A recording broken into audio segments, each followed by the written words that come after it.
As we look at the construction sector, one of the biggest issues facing construction is a shortage of skilled trades, not only in Prince Edward Island, but right across the country.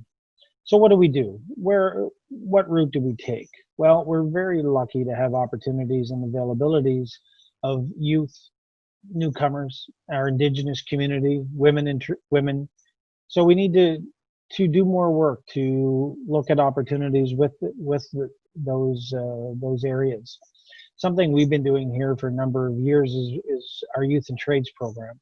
Our youth and trades program has been ongoing here at the Construction Association of PEI for 31 years, and we're very lucky to be continuing it on for the next couple of years, thankful to funding from our federal government and funding from our provincial governments as well. This program has certainly been revamped over the years and stuff to meet the current needs of our members and industry. Our programming, has certainly changed a lot, even in the last 5 years that I've been involved in it.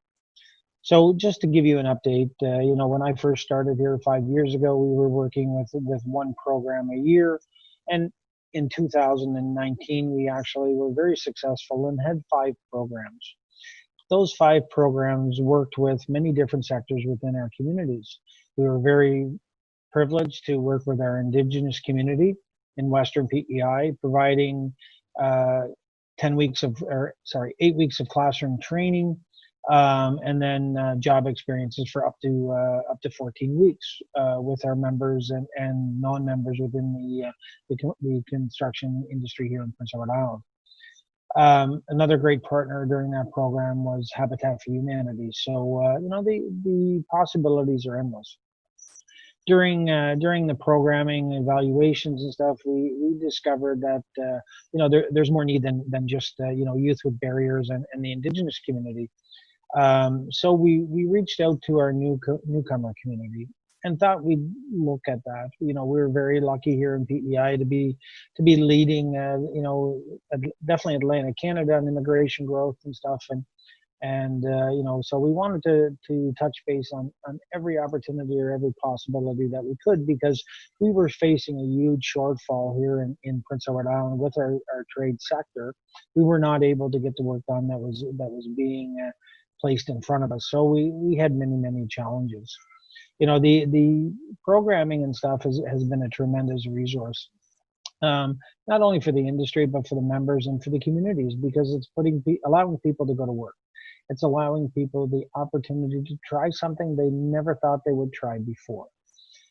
Many of our youth with barriers who get involved in the programs, may have different varied backgrounds and stuff, and had barriers to employment. We had given them the opportunity to work with some of our great companies here in Prince Edward Island to potentially look at a new career path for themselves. Over the years, many of our participants have gone on to obtain their red seals within their designated trade, have gone on to become successful business owners. So, the possibility is definitely there. It's creating that opportunity. We're working very closely with women. I'm a very big fan of women in trades and creating those opportunities. So, out of this comes tremendous community spirit. Also becomes tremendous community growth, allowing many individuals from many sectors to gain knowledge, experience, and an opportunity to look into the construction world. We look at things today, going through what we're all going through from coast to coast to coast and around the world is this COVID-19 situation. Construction here in Prince Edward Island was very lucky. We managed to maintain functionality from the start of this, continuing on right through. We are now operating at about 85 to 90% of capacity and continuing to grow, every day. We are having shortfalls of staff, both experienced and non-experienced. So the opportunity today is even greater than it was before COVID-19 to encourage, entice all people to look at trade sectors. Today, a good, tradesperson with a red seal and the minimum years of experience can certainly make a very good income here in Prince Edward Island and in many parts of Atlantic Canada and across Canada. So the opportunities are absolutely endless. We look at entrepreneurship. Many of our companies here are small to medium-sized enterprises who started out with a dream, or maybe started out with, working with their uncle or their father or their grandfather in the trade sector. So, the possibilities are really endless. And, if you open the door and allow people the opportunity to come in, they will certainly, take that step. One of the things I think we really need to look at is many years ago, before my time, there was what we call the provincial vocational institutes or schools, where trades was a very big part of everyday curriculum within the school sector and stuff. You had the opportunity to go through either academics or trades. So I think, overall, we need to get back to something like that, creating opportunity for youth as they're growing up, giving them the information, giving them the opportunity to gain a little bit of experience, maybe a little more than what we're doing today, to look at the possibility. We look at, the future. I believe in the Build Force Canada report was speculating by 2029 here in Prince Edward Island, we were going to be short about 1,500 skilled tradespeople. The numbers don't sound that huge, but in a workforce of 7,000 people, that's a huge number. It's it certainly has a tremendous impact on industry as a whole.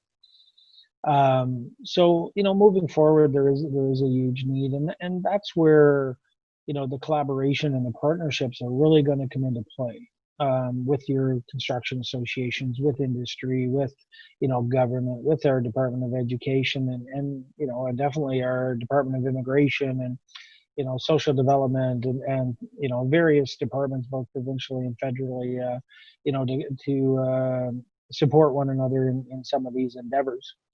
I'm a very big fan of thinking outside that box and creating that opportunity. Let's get it done. Let's find a way to do it. So just a few final thoughts. Here we are. We have an industry that's vibrant. We have an industry that's struggling with the labor force. And we have a tremendous opportunity to train or retrain every community, every background, whether it be youth, women, newcomers, Indigenous.